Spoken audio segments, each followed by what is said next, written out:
నమస్తే, welcome to VPR economics. మనం banking topic గురించి చర్చించుకుంటూ ఉన్నాం. చిరంజీవి సార్ ఎకానమీ బుక్ నుంచి బ్యాంకింగ్ అనేటటువంటి ఈ టాపిక్లో గత వీడియోలో మనం కొన్ని అంశాలని బ్యాంకింగ్ సంబంధించినటువంటి కొన్ని అంశాలని డిస్కస్ చేసాం. ఇప్పుడు ఈ వీడియోలో బ్యాంకులు అనేవి వడ్డీ రేట్ని ఎలా నిర్ణయిస్తాయి, ఏ అంశాల ప్రాతిపదికన వడ్డీ రేట్ని నిర్ణయిస్తాయి అనేటువంటి అంశాలు ఈ వీడియోలో డిస్కస్ చేద్దాం. బ్యాంకులు అనేవి వాటికి నచ్చినట్టుగా ఎంత పడితే అంత వడ్డీ రేట్లు నిర్ణయించేయడానికి అవకాశం అనేది ఉండదు. సో అవి కొన్ని పద్ధతులని పాటించాలి.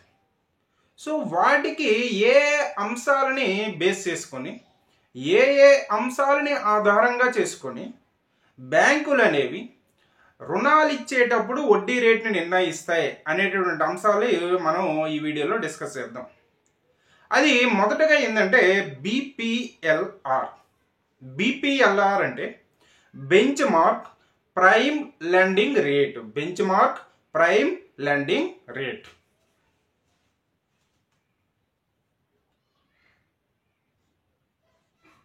బీపీఎల్ఆర్. ఈ బీపీఎల్ఆర్ అంటే ఏంటంటే బెంచ్ మార్క్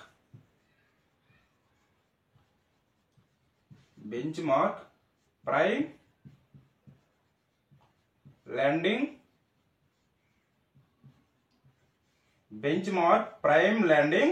రేట్.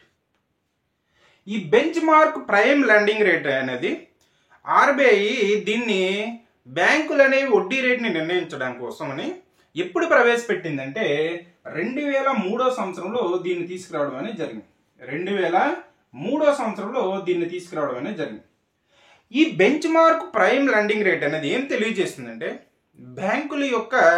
బ్యాంకులు రుణాలు ఇచ్చేటప్పుడు వసూలు చేసేటటువంటి వాస్తవ ధరని లేదా వడ్డీ రేట్ని తెలియచేయడం అనేది జరుగుతుంది.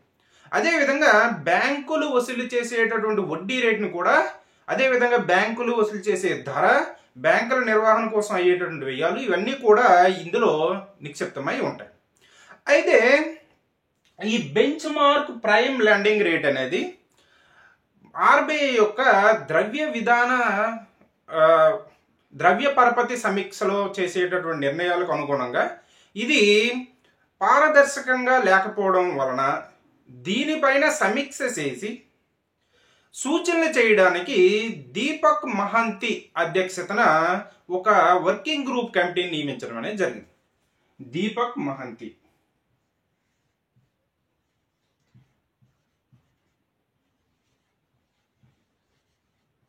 ఈ దీపక్ మహంతి అధ్యక్షతన ఒక వర్కింగ్ గ్రూప్ కమిటీని ఈ benchmark prime lending rate పైన అధ్యయనం చేసి సూచనలు చేయడం కోసమని నియమించడం అనేది జరిగింది.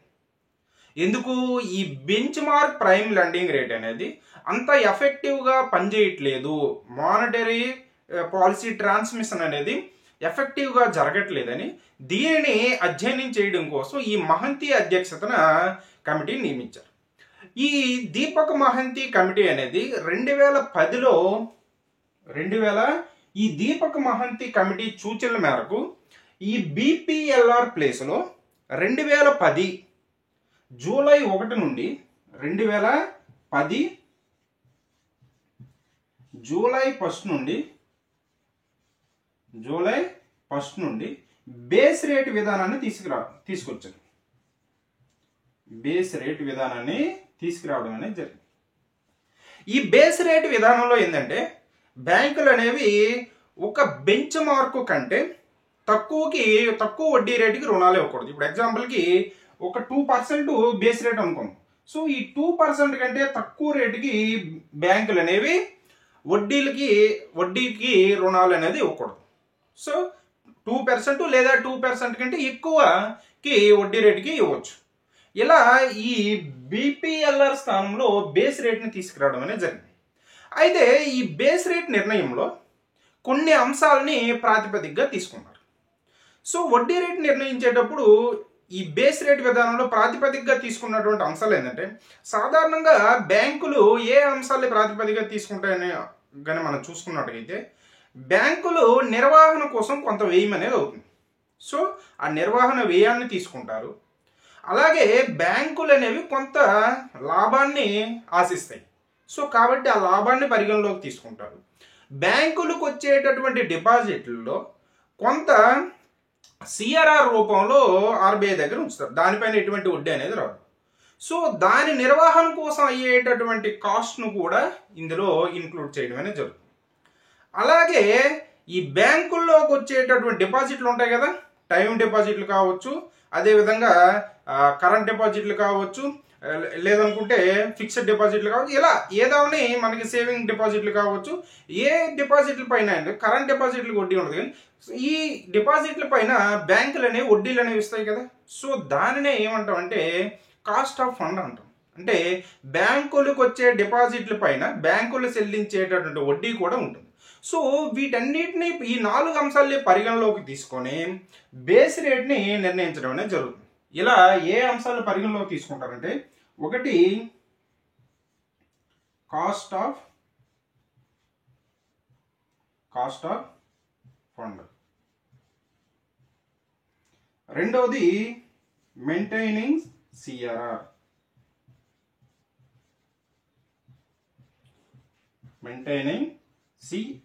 Cash reserve ratio. మూడోది ఏంటంటే ఆపరేటింగ్ ఎక్స్పెన్సెస్ టు ఆపరేటింగ్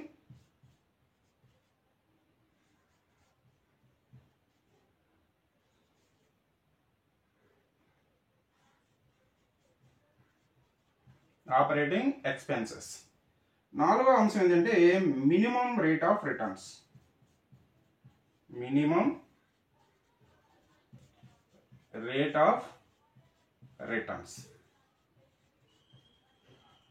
ఇలా ఈ అంశాలని ప్రాతిపదికగా తీసుకొని బ్యాంకులు అనేవి మనకి ఈ బేస్ రేట్లో వడ్డీ రేటుని నిర్ణయిస్తాయి. ఏ అంశాలని? Cost of funds. ఈ కాస్ట్ ఆఫ్ ఫండ్స్ అంటే ఏంటి? బ్యాంకులకు వచ్చేటటువంటి డిపాజిట్ల పైన బ్యాంకులు చెల్లించేటటువంటి వడ్డీ రేటు. అలాగే మెయింటైనింగ్ సిఆర్ఆర్ను మెయింటైన్ చేయడం కోసం అయ్యేటటువంటి వ్యయాన్ని. అలాగే ఆపరేటింగ్ ఎక్స్పెన్సెస్. సో బ్యాంకుల నిర్వహణ కోసం డబ్బులు ఖర్చు అవుతుంది కదా, సో ఆ నిర్వహణ కోసం అయ్యేటటువంటి ఆపరేటింగ్ ఎక్స్పెన్సెస్ని.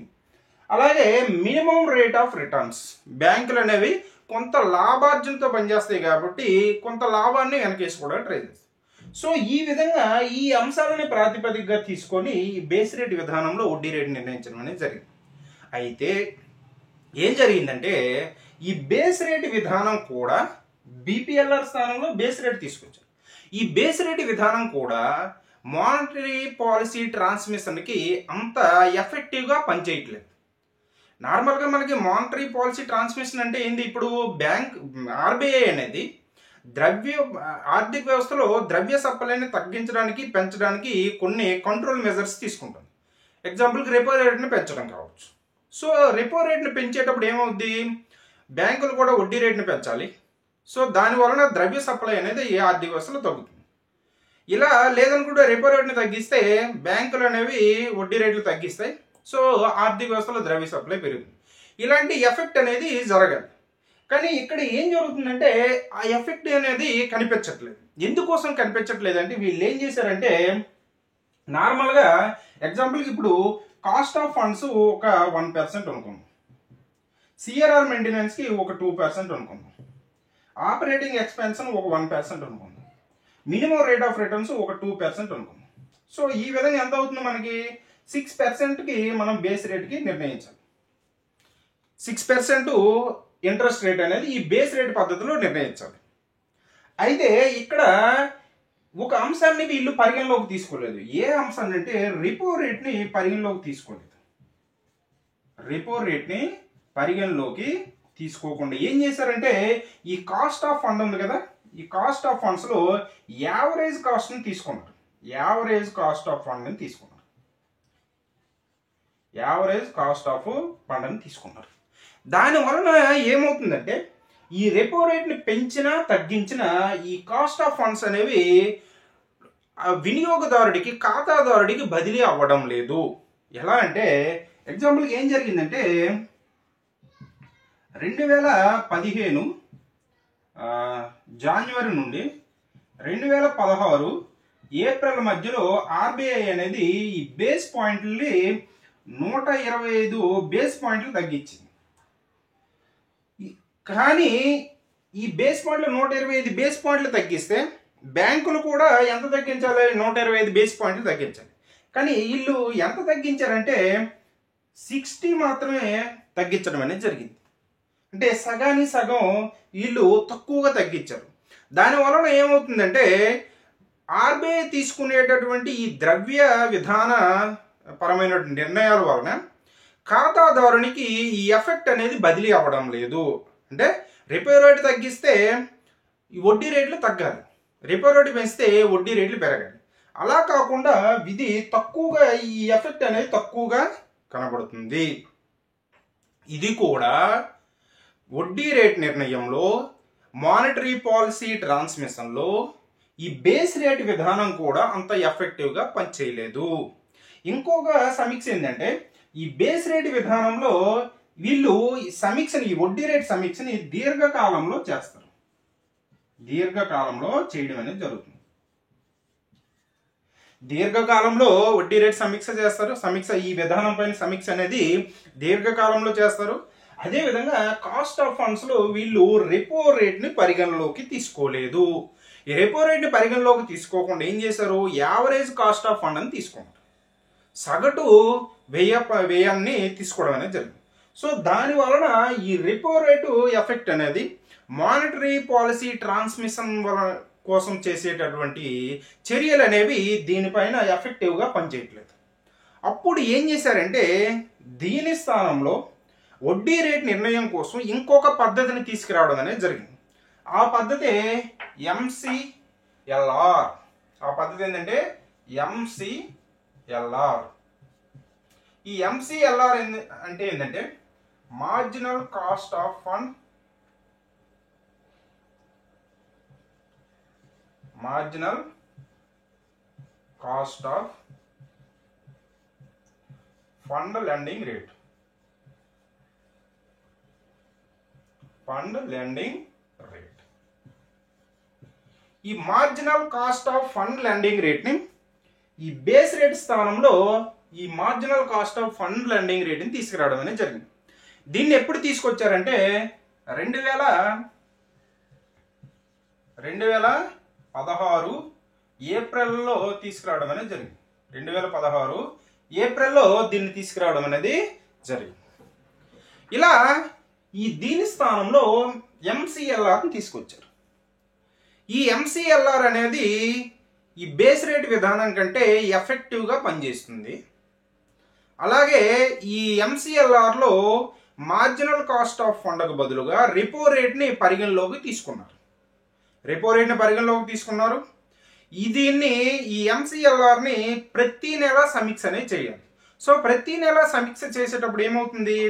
రెపో రేటు ఎఫెక్ట్ అనేది, అదేవిధంగా ఆర్బీఐ తీసుకునే మానిటరీ పాలసీ విధానాలు అనేవి దీనిపైన ఎఫెక్టివ్గా పనిచేస్తాయి. అలా ఈ MCLRని తీసుకురావడం అనేది జరిగింది. సో ఈ MCLRని ద్వారా వడ్డీ రేట్ని నిర్ణయించేటప్పుడు ఏ అంశాలని పరిగణలోకి తీసుకుంటారంటే, ఒకటి marginal cost of average cost of fund,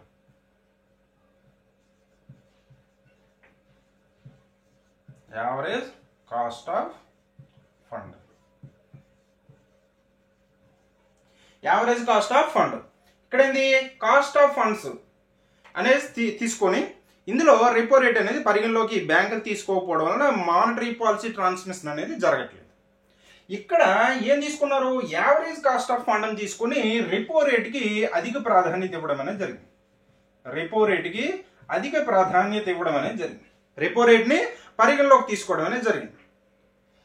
average cost of fund తీసుకున్నారు. అంటే బ్యాంకులకు వచ్చేటటువంటి డిపాజిట్ల పైన చెల్లించేటటువంటి వడ్డీ నిర్ణయంలో యావరేజ్ వడ్డీని తీసుకుని దానికి రెపో రేట్ను పరిగణలోకి తీసుకోవడం వలన రెపో రేటు తగ్గితే ఇవి తగ్గడమే, వడ్డీ రేటు తగ్గుతుంది. రెపో రేటు పెరిగితే వడ్డీ రేట్ అనేది పెరుగుతుంది. ఈ విధంగా మానిటరీ పాలసీ ట్రాన్స్మిషన్ అనేది జరుగుతుంది. నెక్స్ట్ రెండో అంశం ఏంటంటే maintaining cost of CRR, cost of maintaining CRR. ఈ క్యాష్ రిజర్వ్ రేషియోని మెయింటైన్ చేయడానికి అయ్యేటటువంటి వ్యయాన్ని కూడా ఎంసీఎల్ఆర్లో పరిగణలోకి తీసుకున్నారు. ఇక మూడో అంశంగా మనం చూసుకున్నట్లయితే expansion, cost of expansions.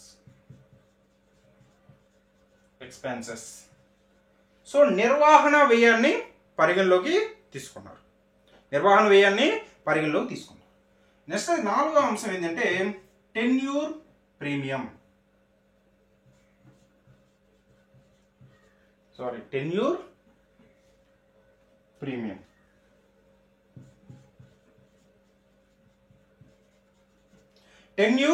Premium అంటే బ్యాంకులు ఇచ్చేటటువంటి రుణాలు అనేవి వాటి యొక్క కాల పరిమితిని పరిగణలోకి తీసుకున్నారు. దీర్ఘకాలిక రుణాల, స్వల్పకాలిక రుణాల అనేవి పరిగణలోకి తీసుకొని సాధారణంగా బ్యాంకులు ఇచ్చేటటువంటి వడ్డీ రేట్లలో దీర్ఘకాలిక రుణాలకి ఎక్కువ వడ్డీ రేటును వసూలు చేస్తాయి, స్వల్పకాలిక రుణాలకి తక్కువ వడ్డీ రేటుని వసూలు చేస్తాయి. అండ్ కంపారిటివ్ ఈ రెండింటిని కంపేర్ చేసుకుంటే దీర్ఘకాలిక రుణాలకి ఎక్కువ వడ్డీ రేటుకి ఇస్తాయి, స్వల్పకాలిక రుణాలకి తక్కువ వడ్డీ రేటుకి ఇస్తాయి. ఇలా ఈ MCLR marginal cost of fund lending రేట్లో ఎంసీఎల్ఆర్ లెక్కింపు కోసం ఎంసీఎల్ఆర్ పద్ధతిలో వడ్డీ రేటు నిర్ణయించడానికి 4 అంశాల్లో ప్రాతిపదిక తీసుకున్నారు. యావరేజ్ కాస్ట్ ఆఫ్ ఫండ్ అని తీసుకున్నారు. దీంట్లో రెపో రేటుకి ఎక్కువ ప్రాధాన్యత ఇవ్వడం అనేది జరిగింది. ఇక్కడ కాస్ట్ ఆఫ్ ఫండ్స్ అనేవి తీసుకున్నారు. ఇందులో యావరేజ్ కాస్ట్ని తీసుకున్నారు, రెపో రేటుకి ప్రాధాన్యత ఇవ్వలేదు. ఈ రెండింటికి తేడా ఏంటంటే మనకి యావరేజ్ కాస్ట్ ఆఫ్ ఫండ్, అదేవిధంగా టెన్యూర్ ప్రీమియం. రెండింటిలో కూడా కాస్ట్ ఆఫ్ మెయింటైనింగ్ సిఆర్ఆర్ ఉంది, కాస్ట్ ఆఫ్ ఎక్స్పెన్షన్ రెండింటిలో కూడా ఉంది. సో మెయింటైనింగ్ సిఆర్ఆర్ ఉంది, ఆపరేటింగ్ ఎక్స్పెన్సెస్ ఉంది. సో రెండింటిలో కూడా కామన్గా ఈ రెండు ఉన్నాయి. రెండింటికి తేడా ఏంటంటే యావరేజ్ కాస్ట్ ఆఫ్ ఫండ్స్ని ఎంసీఎల్ఆర్లు తీసుకుంటారు, ఇక్కడ కాస్ట్ ఆఫ్ ఫండ్స్ని తీసుకొని రెపో రేటుకి ప్రాధాన్యత ఇవ్వలేదు. అలాగే ఇక్కడ టెన్యూర్ ప్రీమియం తీసుకున్నారు. సో అంటే బ్యాంకులు ఇచ్చేటటువంటి రుణాలు అనేవి స్వల్పకాలిక రుణాల, దీర్ఘకాలిక రుణాల అనేటువంటి అంశం పైన ప్రాతిపదికగా తీసుకోవడం అనేది జరిగింది. ఇలా ఈ ఎంసీఎల్ఆర్లో ఈ అంశాలను ప్రాతిపదికగా తీసుకొని వడ్డీ రేటు నిర్ణయించడం అనేది జరిగింది. సో బీపీఎల్ఆర్తో పోల్చుకుంటే ఎంసీఎల్ఆర్ అనేది మానిటరీ పాలసీ ట్రాన్స్మిషన్లో ఎఫెక్టివ్గా పనిచేస్తుంది. ఎందుకు?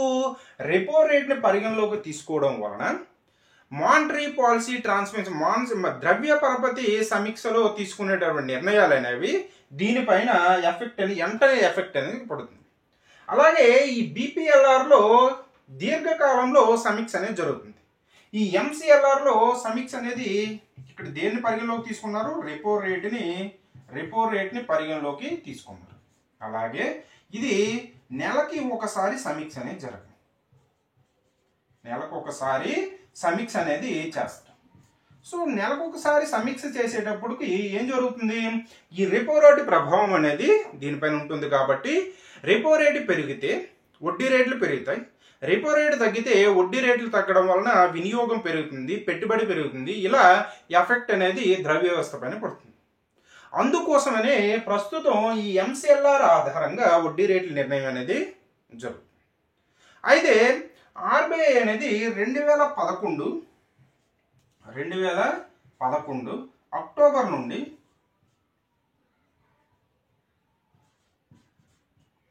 అక్టోబర్ నుండి వడ్డీ రేట్ల పైన కొంత నియంత్రణ అనేది ఎత్తివేసింది.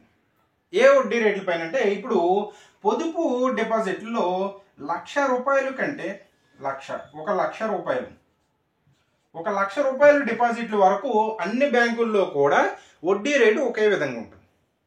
₹1,00,000 దాటినటువంటి పొదుపు డిపాజిట్ల పైన వడ్డీ రేట్లలో వ్యత్యాసం అనేది ఆ నియంత్రణని ఎత్తేసింది. సో బ్యాంకులు వాటికి నచ్చినట్టుగా వడ్డీ రేట్లు అనేవి ఆ పరిస్థితిని ఈ ఎంసీఎల్ఆర్ ఆధారంగా నిర్ణయించుకోవడం అనేది జరుగుతుంది.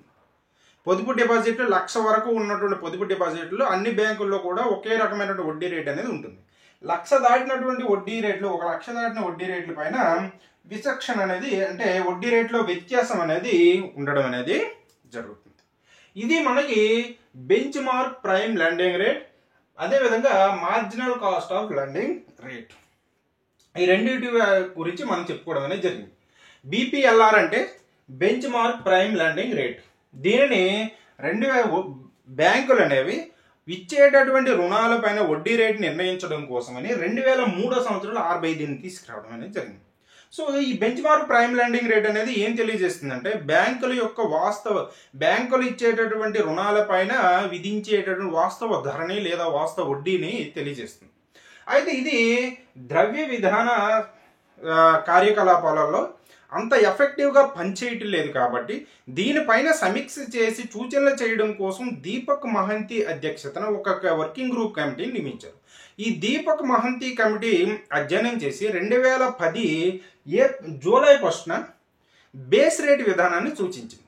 ఈ బేస్ రేట్ విధానంలో ఒక బెంచ్ మార్క్ వడ్డీ రేటు కంటే తక్కువ వడ్డీ రేటుకి బ్యాంకులు అనేవి రుణాలు ఇవ్వకూడదు. అలా ఈ బేస్ రేట్ విధానంలో 4 అంశాలను ప్రాతిపదికగా తీసుకుని వడ్డీ రేటు నిర్ణయించడం అనేది జరుగుతుంది. అందులో కాస్ట్ ఆఫ్ ఫండ్స్ అంటే బ్యాంకులకు వచ్చేటటువంటి డిపాజిట్ల పైన బ్యాంకులు చెల్లించే వడ్డీ రేట్ని కాస్ట్ ఆఫ్ ఫండ్స్గా తీసుకుంది. మెయింటైనింగ్ సిఆర్ఆర్ బ్యాంకులకు వచ్చేటటువంటి డిపాజిట్లలో కొంత భాగాన్ని RBI దగ్గర సిఆర్ఆర్ రూపంలో బ్యాంకులను మెయింటైన్ చేస్తారు. సో దాని నిర్వహణ కోసం అయ్యేటటువంటి వ్యయాన్ని తీసుకున్నారు.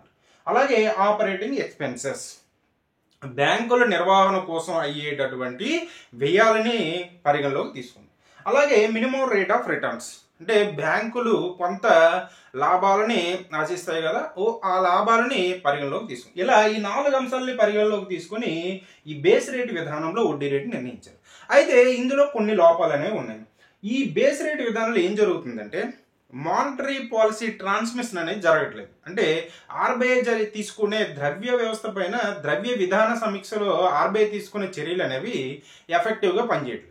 ఎందుకు ఎఫెక్టివ్గా పనిచేయట్లేదంటే ఈ విధానంలో రెపో రేట్ని పరిగణలోకి తీసుకోకుండా వీళ్ళు ఏం చేశారంటే కాస్ట్ ఆఫ్ ఫండ్స్ని యావరేజ్ కాస్ట్ని తీసుకున్నారు. దాని వలన రెపో రేటు పెరిగినా తగ్గినా దీనిపైన ఎఫెక్ట్ అనేది ఎక్కువగా పడట్లేదు. రెండోది ఏంటంటే వీళ్ళు దీర్ఘకాలంలో దీన్ని సమీక్ష అనేది చేస్తారు, స్వల్పకాలంలో సమీక్ష అనేది చేయరు. సో ఈ విధానం వలన కొంత ఇబ్బంది ఉండడంతో మరలా మనకి MCLR అనేటటువంటి ఒక పద్ధతిని వడ్డీ రేట్ నిర్ణయం కోసం తీసుకున్నారు. MCLR అంటే marginal cost of fund lending rate.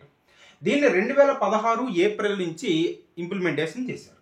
So ఈ MCLRలో ఏం తీసుకున్నారంటే యావరేజ్ కాస్ట్ ఆఫ్ ఫండ్ అంటే యావరేజ్ సగటు వ్యయాన్ని తీసుకున్నారు. దీనిలో కూడా రెపో రేటుకి అధిక ప్రాధాన్యత ఇవ్వడం వలన రెపో రేట్ ఎఫెక్ట్ అనేది MCLR పైన ఉంటుంది. అంటే రెపో రేటు పెరిగితే MCLRలో వడ్డీ రేట్లు పెరుగుతాయి, రెపో రేటు తగ్గితే వడ్డీ రేట్లు తగ్గుతాయి. అలాగే cost of maintaining CRR maintain చేయడానికి అయ్యే వ్యయం, కాస్ట్ ఆఫ్ ఎక్స్పెన్స్ నిర్వహణ వ్యయాలు, టెన్యూర్ ప్రీమియం బ్యాంకులు ఇచ్చేటటువంటి రుణాల యొక్క కాల పరిమితి ఆధారంగా అవి దీర్ఘకాలానికి సంబంధించినవా స్వల్పకాలానికి సంబంధించిన అనేటటువంటి కాల పరిమితి ఆధారంగా ఈ ప్రీమియంని నిర్ణయించడం అనేది జరుగుతుంది. సో ఈ విధంగా ఈ MCLR అనేది BPLR కంటే ఎఫెక్టివ్గా పనిచేస్తుంది. ఎందుకు ఎఫెక్టివ్గా పనిచేస్తుంది? దీంట్లో రెపో రేట్ని పరిగణలోకి తీసుకున్నారు కాబట్టి మానిటరీ పాలసీ ట్రాన్స్మిషన్ అనేది ఇందులో జరుగుతుంది. అదేవిధంగా ఈ MCLRని నెలకి ఒకసారి సమీక్ష అనేది చేస్తారు. సో నెలకు ఒకసారి సమీక్ష చేయడం వలన ఈ మానిటరీ పాలసీకి ట్రాన్స్మిషన్ అనేది అంటే RBI తీసుకునే ద్రవ్య విధాన చర్యలు అనేవి దీనిపైన ఎఫెక్ట్ అనేది ఉంటుంది. అయితే 2011 అక్టోబర్ నుంచి RBI అనేది పొదుపు డిపాజిట్ల పైన కొంత నియంత్రణ ఎత్తేసింది. సో 1 లక్ష వరకు ఉన్నటువంటి పొదుపు డిపాజిట్ల పైన వడ్డీ రేట్లు అన్ని బ్యాంకులకు ఒకేలా ఉంటాయి. సో 1 లక్ష దాటినటువంటి డిపాజిట్స్ పైన వడ్డీ రేట్లు వ్యత్యాసం అనేది ఉంటుంది. ఇది మనం ఈ వీడియోలో చెప్పుకున్నటువంటి BPLR MCLR అనేటువంటి అంశాలని మనం ఈ వీడియోలో డిస్కస్ చేయడం అనేది చేసాం.